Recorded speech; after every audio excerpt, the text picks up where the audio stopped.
The U.S. Secretary of State Antony Blinken is visiting Niger on the second leg of a brief tour of African nation. It's the first time any of America's top diplomats have visited the country. He's expected to announce more U.S. support for Niger's fight against an Islamist insurgency that's forced millions of people from their homes in the Sahel.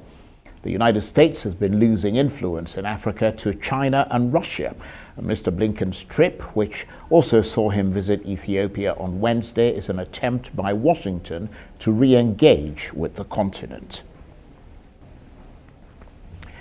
And for the first time, U.S. military forces have joined West African countries in counter-terrorism exercises in Ghana, aimed at improving coastal security against the rising problem of piracy and containing the spread of Islamist insurgency in the region. America and its Western allies are concerned that countries like Mali are now relying on up to 2,000 Russian mercenaries hired from the Wagner Group to fight militant extremists in the Sahel region, with reports of increased killings of civilians.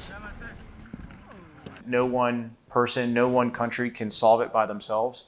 It really comes to synchronizing or bringing everybody together to help solve that collective problem going forward. It's teaching countries in the regions that they can reach across the borders and talk to their next door neighbors and help solve the common problem together.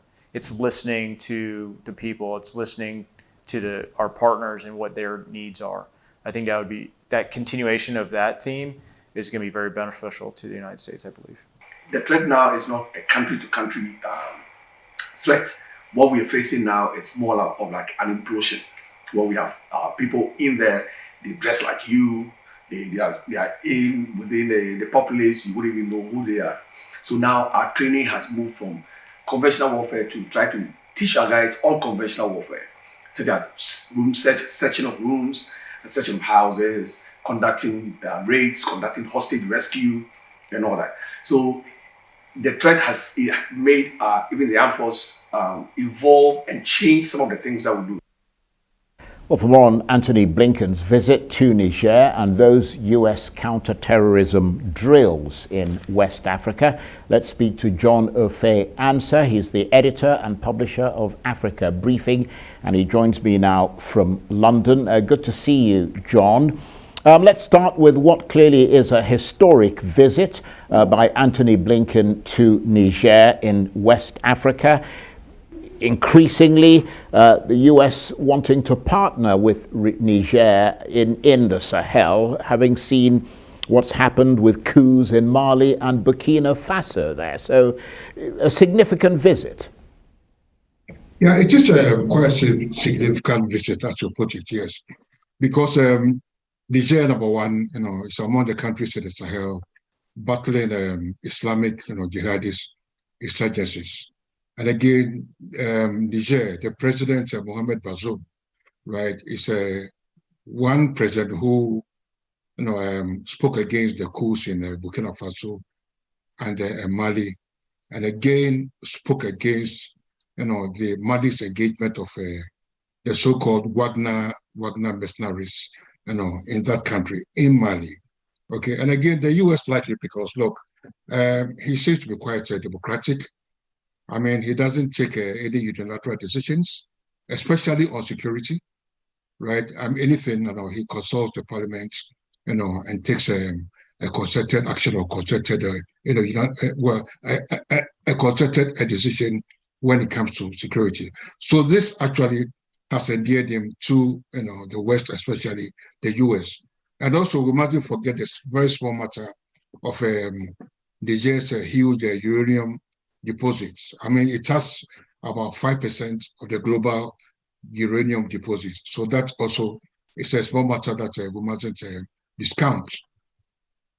I like the way you put that, the small matter of uranium in that region. Now, I absolutely agree with that sort of tongue-in-cheek reference there. But of course, this visit by Antony Blinken, not just to Niger, but he was also in Ethiopia, is seen as part of President Biden's wider efforts to engage with Africa at a time of the rising influence of China and Russia on the continent. I mean, how do you see all that?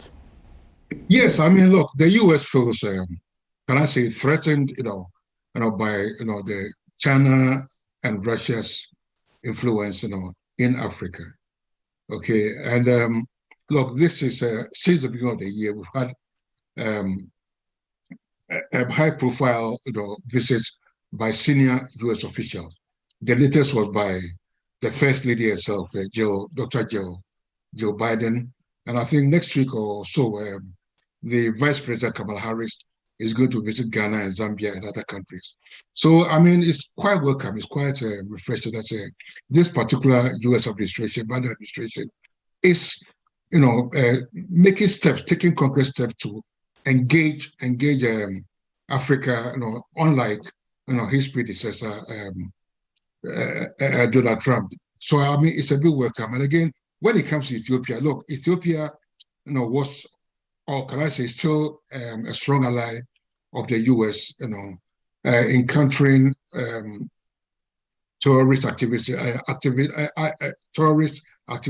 the Horn of Africa, and that's closeness. That's a close ally. That closeness was nearly ruined, if I could put it that way, by the war with Tigray.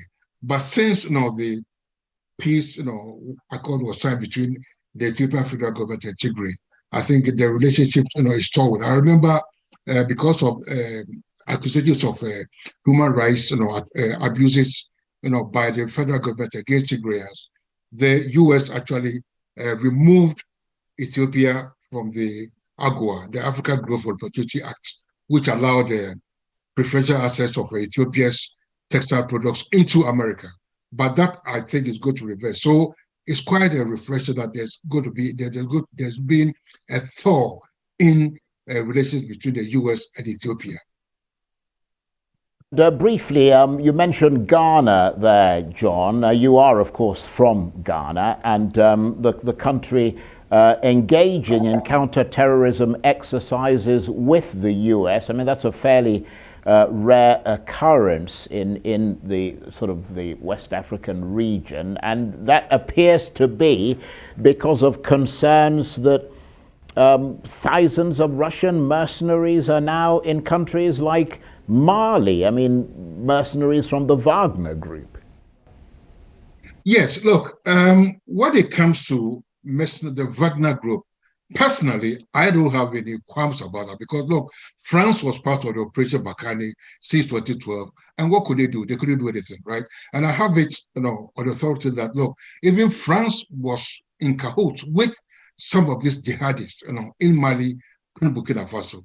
Okay, they've been there since 2012, and what has happened? I mean, pressure of nothing. So I wouldn't blame maybe Burkina Faso or Mali for going to Russia and engaging the Wagner Group. Thanks very much indeed. John Offei Ansah is the editor and publisher of Africa Briefing, and he was talking to me there from London.